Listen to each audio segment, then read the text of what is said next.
Arcadian Vanguard presents The Wrestling News in your daily wrestling newscast for Saturday, February 11th, 2023.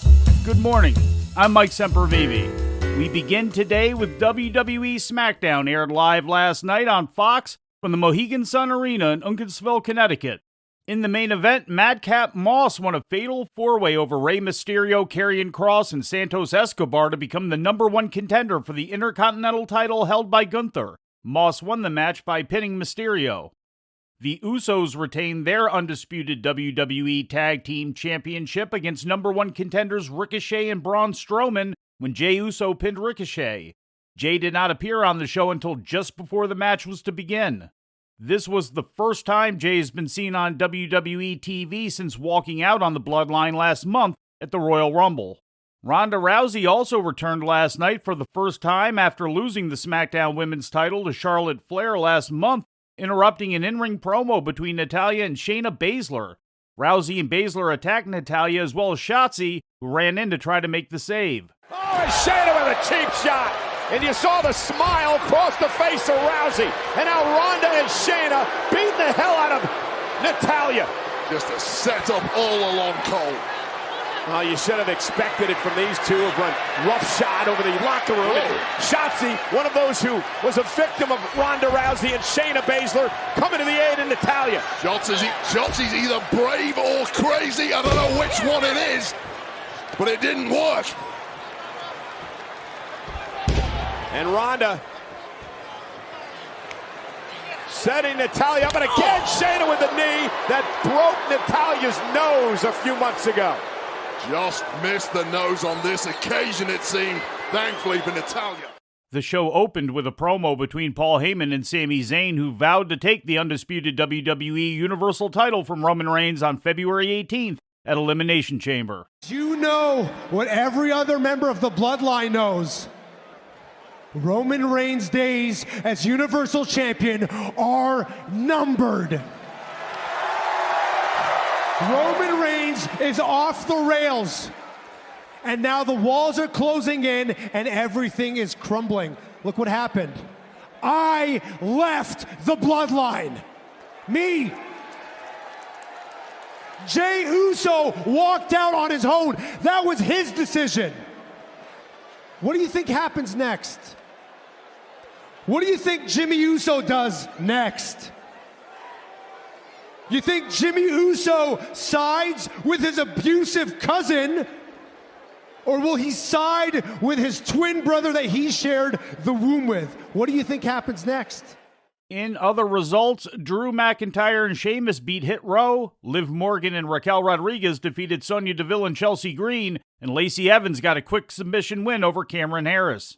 Harris is also known as B3CCA on the independent circuit and has also made a few appearances on AEW Dark and Dark Elevation, including most recently a loss to Athena last November.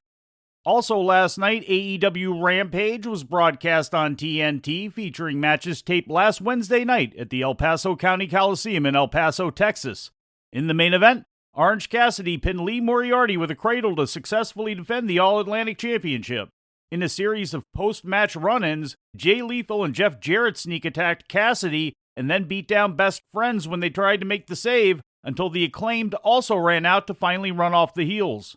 Are you kidding? Did you see the impact? And one for Danhausen as well. Jay Lethal won that Golden Globe for his performance in Blackbird, and he's using it to his advantage here tonight. Where's that idiot Sanjay Dutt? Oh my gosh, look at this. Satnam Singh just caught Beretta. He's going to squeeze his head off, too. Yeah, you see the Best Friends coming to the aid of Orange Cassidy, but to no avail. And Satnam Singh just with one hand gripped around Trent Beretta's neck. And Beretta, the Golden Globe is nothing but a weapon. It's amazing. The Best Friends, Danhausen, and the AEW All-Atlantic Champion Orange Cassidy all laid out by Jay Lethal and Jeff Jarrett. In the opening match, Jon Moxley, Claudio Castagnoli, and Wheeler Yuta of the Blackpool Combat Club beat Kip Sabian, the Butcher, and the Blade when Castagnoli pinned Sabian. The Butcher knocked to the floor, but wow! Yuta sent flying onto the Butcher. All kinds of dangerous chances being taken here.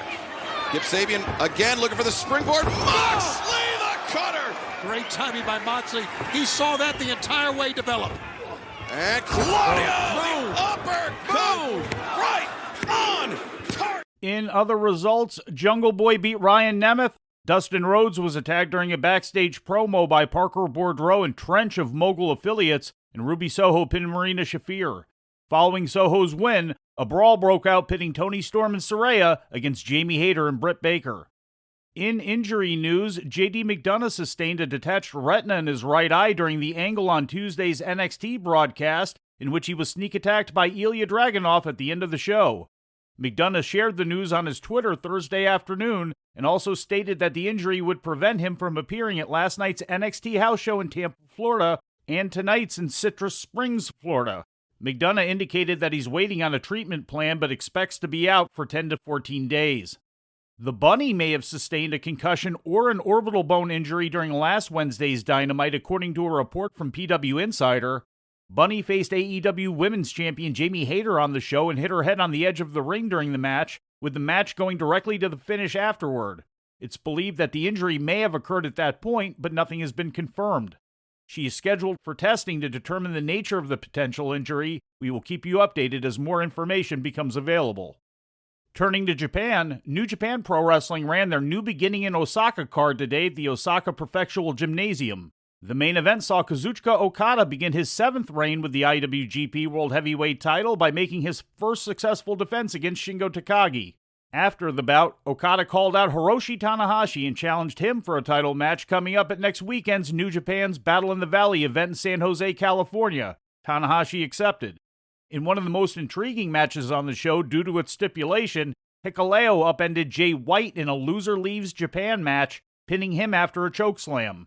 White is still scheduled to face AEW's Eddie Kingston next Saturday night at the show in San Jose. What happens to White after next Saturday's show is still to be determined. Fightful reported in January that White's contract with New Japan was expiring, with both WWE and AEW having interest in the former IWGP champion. Tama Tonga made the first defense of his second never openweight title reign, going over El Phantasmo. In a tribute to Jay Briscoe, Tonga finished off LP with a Jay Driller for the victory. The never openweight 6-man tag team championship changed hands as Minoru Suzuki, El Desperado, and Ren Narita defeated Evil, Yujiro Takahashi, and Sho when Narita forced Yujiro to tap out.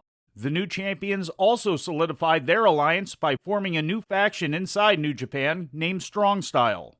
The Los Ingobernables de Japón stable of Tetsuya Naito, Sanada, Hiromu Takahashi, and Bushi defeated Shota Umino, Tomoyoki Hanma, Tiger Mask, and Ryusuke Taguchi. After the match, a video played of Leo Rush challenging Takahashi for the IWGP World Junior Heavyweight Championship. Things are different. I am different. I'm a different man than who I used to be. I'm dangerous. I'm meticulous.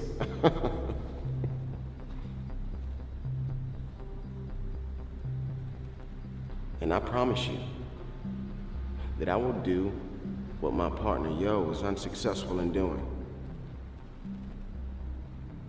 And that's beat you. And gain the holy grail of junior wrestling. I'll see you soon.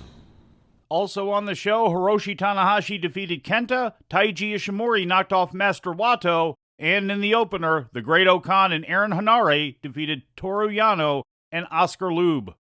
Taking a look at Mexico, CMLL ran their weekly Friday night show in their home building of Arena Mexico, which featured a show-long Torneo Increíble de Parejas tournament. Opening as an 8-team field, the tournament was whittled down to 2, as Averno and Mystico defeated Rocky Romero and Volador Jr., while Soberano Jr. and Templario defeated Dragon Rojo Jr. and Titan. Averno and Mystico will now face Soberano Jr. and Templario in the final, which is being held next Friday night, February 17th at Arena Mexico. Literally translating into incredible pairs, by design the tournament pairs up a babyface and a heel, often heated rivals, and forces them to work with each other. CMLL streamed the event as a pay-per-view, but according to Lucha Blog, the show will be available on CMLL's YouTube channel on February 26.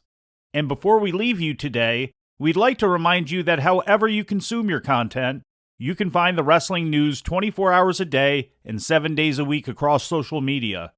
On Twitter, follow us at Wrestling News AV. Our Facebook page is also Wrestling News AV. The Wrestling News can also be found on the Arcadian Vanguard YouTube page.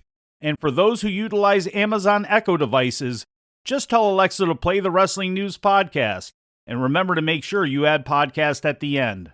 Once again, for daily updates, breaking news, and more, follow the Wrestling News across social media. And that's the news for today. If anything happens, we will be here to tell you about it. No clickbait, no paywall, just the Wrestling News. The Wrestling News is a division of Arcadian Vanguard, and the Wrestling Newscast is a production of the Arcadian Vanguard Podcast Network.